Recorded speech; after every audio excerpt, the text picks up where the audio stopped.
Muhammad Keri Andrianto Riza, anak dari pengusaha minyak Riza Khalid, dimasukkan ke mobil tahanan Kejaksaan Agung. Keri adalah salah satu tersangka kasus korupsi di PT Pertamina Patraniaga. Peran Keri Andrianto diungkap oleh Kejaksaan Agung. Direktur Penyidikan Jampitsus Kejagung Abdul Qohar bilang PT Orbit Terminal Merak, depo BBM yang digeledah Kejaksaan Agung adalah milik Muhammad Keri Andrianto Riza, yang oleh Kejagung disebut dengan inisial MKAR. PT Orbit Terminal Merak menjadi tempat blending BBM RON 92 dan RON yang lebih rendah untuk dijual seharga RON 92.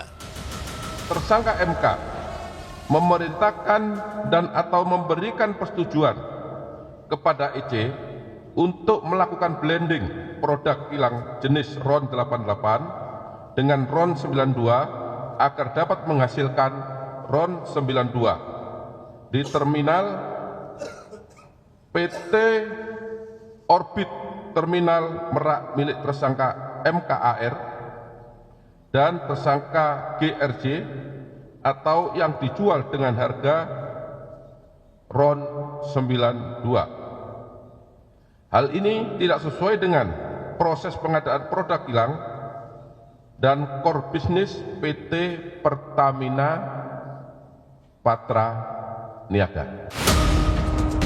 Sementara itu, mengapa rumah ayah Keri Andrianto yakni Riza Khalid juga digeledah? Karena Keri dan tersangka lainnya menggunakan rumah Riza Khalid sebagai kantor. Ya, jadi rumah Pak Riza Khalid itu sekarang kan jadi kantor, ya, di mana para tersangka dari 3 orang kemarin dari pengusaha itu berkantornya di sana, sehingga kita geledah. Penyidik melakukan penggeledahan terkait dengan alat bukti ya yang berhubungan dengan perkara ini, ya, kita geledah itu. Di sisi lain, Menteri BUMN Erick Thohir akan review total Pertamina akibat kasus korupsi di PT Pertamina Patraniaga. Erick bilang, review total Pertamina juga untuk memulihkan kepercayaan publik terhadap Pertamina. Sama, di Pertamina sendiri tentu kita akan review total. Seperti apa nanti bisa perbaikan-perbaikan yang kita lakukan ke depannya.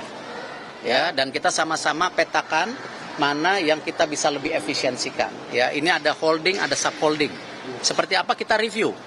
Ya, apakah ini mungkin ada 1-2 perusahaan yang harus dimergerkan supaya nanti antara kilang dan Patraniaga tidak ada exchange penjualan, ya. Kita review, nggak apa-apa. Ini kan bagian dari improvisasi.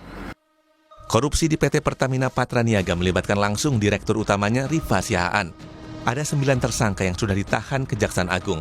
6 tersangka adalah pejabat di anak perusahaan Pertamina dan 3 dari swasta. Kasus korupsi terjadi dalam kurun waktu 2018 sampai 2023 dengan kerugian negara senilai 193 triliun lebih per tahun. Selain itu, kasus korupsi ini menimbulkan keraguan masyarakat terkait kandungan BBM jenis Pertamax.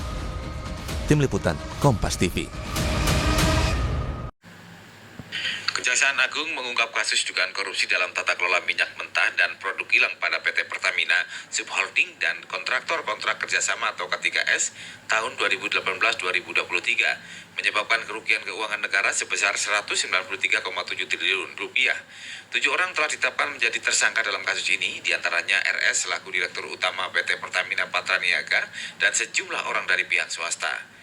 Lalu apa yang harus dilakukan agar kasus korupsi di tubuh Pertamina tidak lagi terjadi? Mereka, dan dalam hal ini Menteri BUMN seharusnya mundur dari jabatannya karena tidak berhasil memimpin BUMN. Yang harus dilakukan negara adalah penegakan hukum yang sesuai, dan berikutnya dari pihak kejaksaan dan kepolisian harus bersih-bersih dan jangan memanfaatkan kekuasaan dalam penegakan hukum masalah hukum terkait. Persoalan penegakan hukum di Indonesia itu semakin kedua adalah persoalan hukum di Indonesia itu tergantung bagaimana selera kekuasaan, di mana prilik atau prilik itu digunakan untuk bagaimana menguntungkan kekuasaan. Itu terjadi di negeri ini. Jadi apa yang di kasus yang di Pertamina 163 triliun itu bukan kasus barang baru. Sebenarnya hampir di berbagai perusahaan pemerintah itu banyak kasus dengan korupsi itu. Apalagi Pertamina itu kasus ini adalah di mana negara mensubsidi tiba-tiba ada orang yang justru memampakkan itu gitu loh. Dari RON yang 92 itu kan menjadi RON 90. Artinya negara terbebani dalam hal itu. Di mana negara dan orang yang melakukan itu kan jelas siapa dan bukti itu juga tidak satu orang. Karena yang kasus itu kan tertangkap tuh tujuh orang kan para pelakunya. Tapi sebenarnya sih jauh dari itu, lebih dari itu. Artinya apa kalau kasus seperti ini? Menteri BUMN-nya harus mundur. Kok bisa terjadi begini di Pertamina itu kalau misalnya di Jepang bisa datang sendiri ya harus terjun bebas dari gedung tinggi. Kenapa? Karena nggak berhasil. Karena persoalan itu juga itu kan tanggung jawab BUMN bahwa Pertamina itu. Oleh karena itu ya Menteri BUMN-nya mundur. Nggak 103 triliun itu tidak bisa dikatakan itu hanya harus dipangkas hanya sekedar siapa tuh sirikan itu bagi direktur utama itu kan ada perusahaan kan. Saya kan ada perusahaan aja 193 triliun. Oleh karena itu banyak negara banyak perusahaan-perusahaan kita yang negara ini menjadi banyakan aja. Ya, ini persoalannya kenapa? Karena memang negara memang nggak serius. Persatu adalah gimana keseriusan negara ada di situ. Ya ada. Misalnya kayak undang-undang KPK, undang-undang nomor 19 tahun 2019. Itu kan sangat melemahkan KPK dalam melakukan penyidikan ataupun bagaimana kalau dia menangkap para menteri. Maka itu harus diizin dengan presiden. Nah kalau presidennya nggak ngasih nggak bakal bisa. Jadi itu aja sudah unsur-unsur yang diragukan. Nah, kalau kita mau serius, memang negara ini nggak diatur dengan serius. Ya, undang-undang KPK itu sangat diperlemah.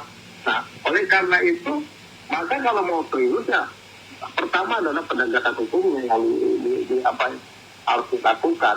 Yang kedua adalah bagaimana kejaksaan maupun juga polisian harus benar-benar bersih-bersih gitu. Jangan dimanfaatkan itu hanya sebagai kepentingan kekuasaan dalam penegakan hukum dan negara hukumnya gitu. Nah ini nggak boleh. Nah itu kasus-kasus yang ada di Kejaksaan Agung itu kan tergantung bagaimana keputusan itu ada di kekuasaan. Jika kekuasaan itu menginginkan itu jangan dilakukan penyidikan ya nggak dilakukan penyidikan. Gitu. Maka kayak kita kan kasus impor minyak kelapa sawit yang mengakibatkan 1,5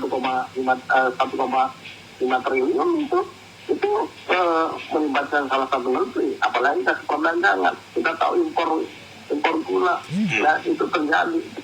Sebenarnya kalau dibongkar semuanya yang 193 triliun itu baru anak perusahaan. Bagaimana kalau induknya? Dan kita juga melihat kasus itu juga terjadi kasus korupsinya mantan dirut Pertamina itu kan Karen Setiawan itu mengakibatkan negara dirugikan negara ini dirugikan. Nah ini karena persoalan memang kita tidak ada yang bisa menjadi garda terdepan dalam pemerintah kita untuk bisa memimpin negeri ini dalam penegakan hukum. Jika kita tetap yang mengakibatkan apa? Negara akan miskin, negara akan mengakibatkan tidak bisa berdaya apa-apa. Apalagi sekarang ini tingkat pengangguran itu makin tinggi. Indeks korupsi kita pun makin rendah, rendah gitu loh. Dan kita di negara Asia itu Asia Tenggara kita terendah. Oleh karena apa? Karena kita memang nggak serius dalam menangani pemberantasan korupsi itu. Ini yang menjadi masalah di negeri kita. Padahal dulu amanat reformasi jelas-jelas salah satunya adalah pemberantasan korupsi. Nah, persoalan korupsi Pertamina ini baru sekali ini aja. Dulu kasus tahun 70-an juga terjadi kasus korupsi itu Sutoyo itu. Bagaimana kasus Pertamina zamannya itu Sutoyo negara dirugikan luar biasa pada saat itu. Demikian rangkuman diskusi interaktif bersama Direktur Eksekutif Center of Energy and Resources Indonesia atau CERI, Yusri Usman, dan pengacara publik dari Pusat Bantuan Hukum Masyarakat Ralian Jawalsen. Saya Semi Burhani.